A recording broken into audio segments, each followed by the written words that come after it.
Assalamualaikum warahmatullahi wabarakatuh. Kembali lagi dengan saya di Reply Channel.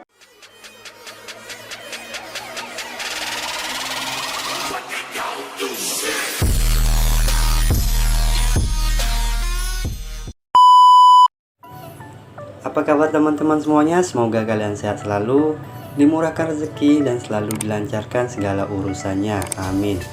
Baiklah teman-teman, di sini saya akan mereaction satu buah video yang katanya wasit mengakui VAR AFF tidak maksimal, jadwal nggak ngotak, banyak tackle berbahaya, ayo benahi. Sebelum kita mereaction videonya, lebih baiknya teman-teman menekan tombol subscribe, like, komen, dan juga share ke banyak sosial media agar channel ini makin berkembang. Dan juga tekan tombol notifikasinya agar teman-teman tidak ketinggalan info menarik dari saya. Jika teman-teman sudah menekan tombol subscribe, mari kita tonton videonya sama-sama.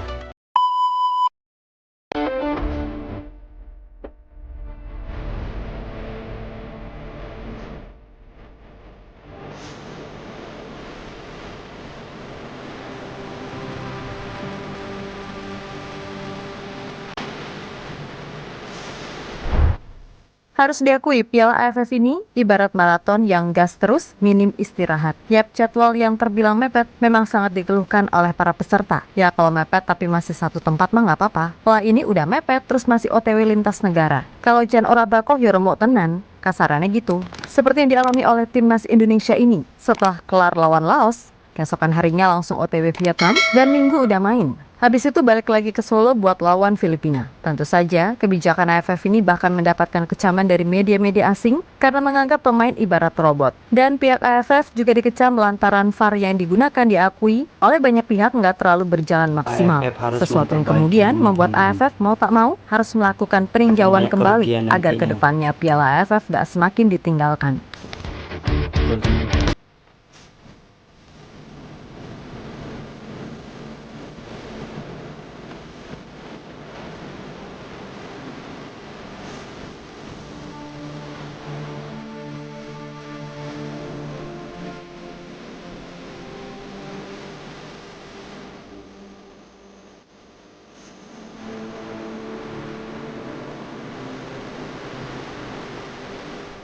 Piala AFF tahun ini kayaknya lebih banyak dramanya. Yap, turnamen yang sebelumnya dianggap sebagai turnamen luar biasa khususnya oleh publik tanah air, kini tak ubahnya dianggap sebagai ajang tarkam berlabel Mortal Kombat. Serius nih, Mimin gak ngada-ngada. Dan di laga Indonesia versus Laos, kembali lagi banyak tackle-tackle serta aksi bahaya yang dilakukan pemain Laos tapi luput dari pengamatan wasit. Memang ada juga momen pemain Indonesia melakukan tackle keras seperti apa yang dilakukan oleh Marcelino. Tapi yang dilakukan pemain Laos malah ngeri-ngeri gimana gitu. Termasuk dengan apa yang dialami oleh Rafael Strike serta Muhammad Ferrari di laga kali ini. Yap, jika Rafa nyaris kena cedera fatal akibat tackle dari belakang pemain Laos, maka Ferrari mengalami kejadian 11-12 dengan apa yang dialami oleh Marcelino. Intinya, terlalu banyak hal barbar di Piala AFF, yang mana itu masih menjadi kebiasaan yang tak berubah dari zaman ke zaman.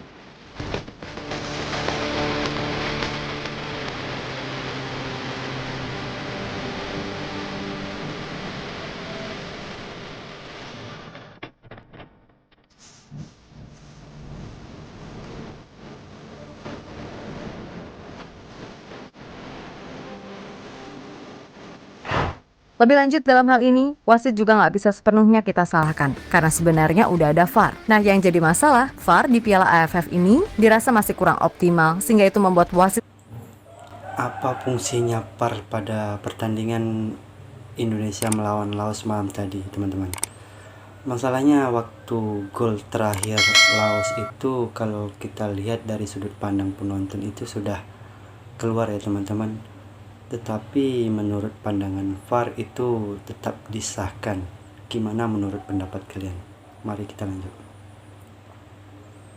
Sedikit banyak sulit untuk mengambil keputusan, yang mana itu juga udah diakui oleh wasit ketika laga Indonesia-Myanmar. Seperti misalnya kejadian yang dialami Asnawi di kotak penalti. Lalu yang jadi sorotan adalah gol ketiga Laos, yang menurut banyak pihak bolanya udah out duluan. Dan memang dicuplikan lambat, bola tampak udah keluar. Namun masalahnya itu kan hanya dilihat dari satu angle aja. Tuh teman-teman, bisa kita lihat kalau bola yang digiring oleh pemain tim Laos itu sudah melewati garis, tetapi luput dari pandangan mata wasit dan VAR. Ini gol sangat kontroversial. Mari kita lanjut.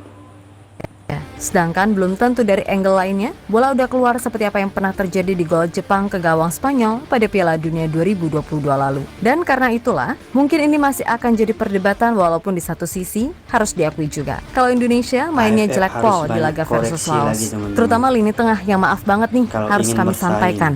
Kalau Arkan Fikri beneran sebapuk itu dalam menjalankan perannya. Ya mudah-mudahan dia bisa belajar ke depannya. Dan melihat ini semua, kembali lagi, yang jadi pertanyaan, masa harus terus bergantung sama Ivar Jenner, baik di senior ataupun kelompok umur, kan gitu.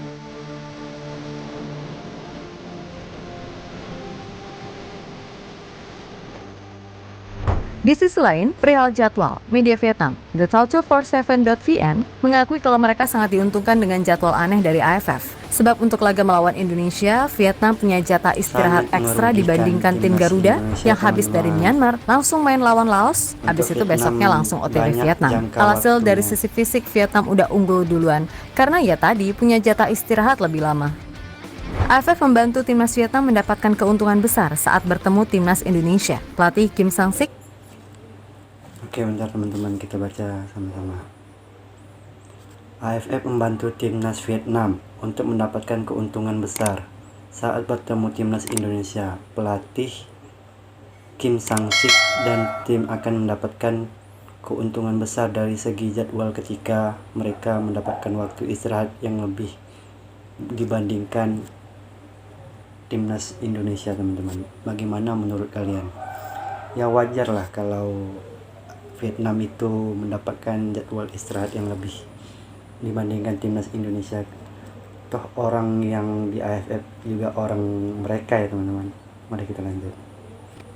dan timnya akan mendapat keuntungan besar dari segi jadwal ketika mereka mendapat waktu istirahat di pertandingan kedua. Ini akan menjadi waktu yang berharga bagi para pemain Vietnam untuk memulihkan kekuatan fisik mereka dan mempersiapkan pertandingan berikutnya. Pertandingan penting adalah melawan Indonesia pada malam tanggal 15 Desember di kandang sendiri. Jika tim Vietnam masih diistirahatkan, ingin Indonesia akan mencoba tetap melawan bermain di timnas laga kedua Indonesia saat karena pulang sering kampung dikalahkan menghadapi kemarin. Laos pada 12 Desember. Setelah itu pelatih Shin Tae-yong dan timnya harus terbang ke Vietnam sebagai tamu. Jadi dalam beberapa hari saja Indonesia harus menempuh perjalanan yang cukup jauh dengan perjalanan dari Indonesia ke Myanmar, kembali ke Indonesia lalu ke Vietnam. Cuaca juga menjadi kendala besar bagi Indonesia karena pada dua venue kompetisi sebelumnya sama-sama cukup panas dan bersuhu tinggi. Sedangkan di Vietnam sedang musim dingin dengan cuaca yang cukup dingin, bahkan gerimis. Indonesia memerlukan waktu untuk beradaptasi, tulis media tersebut. Harus ada adaptasi bertanding.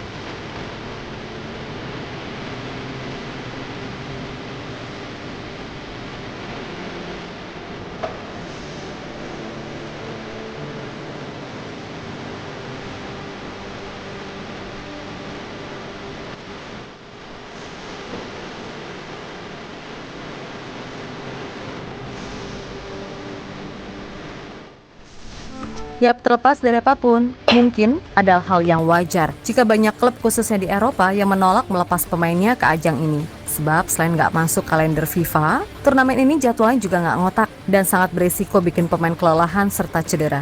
Untuk itu, mungkin bagi pelatih Oxford, absennya Marcelino di laga versus Vietnam bisa sedikit ia syukuri. Sebab ia pasti tahu nih, kalau laga tersebut bakal berjalan seperti apa. Tapi yang bikin khawatir, pasti kalau nggak ada Marcel, yang jadi incaran pertama adalah Rafa.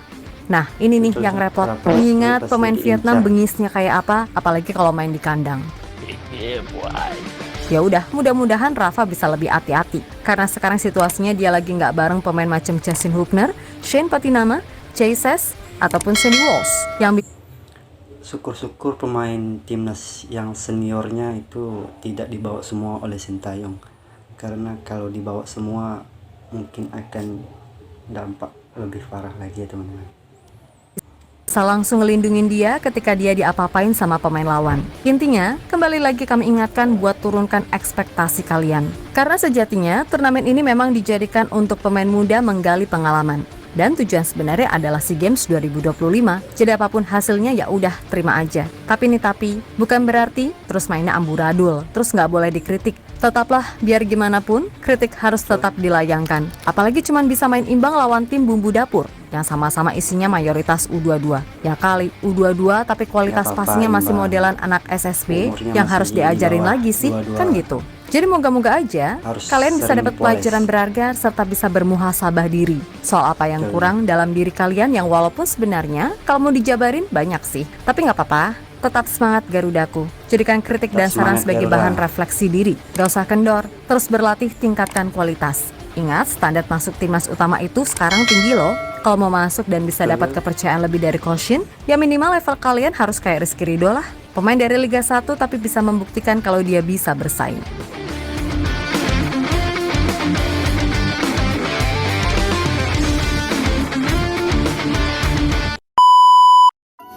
Oke teman-teman, juga sampai di sini video reaction dari saya. Saya ucapkan terima kasih buat yang menonton, dan saya ucapkan terima kasih juga buat teman-teman yang menekan tombol subscribe, like, komen, dan juga share video ini. Saya ucapkan terima kasih. See you next video. Bye bye.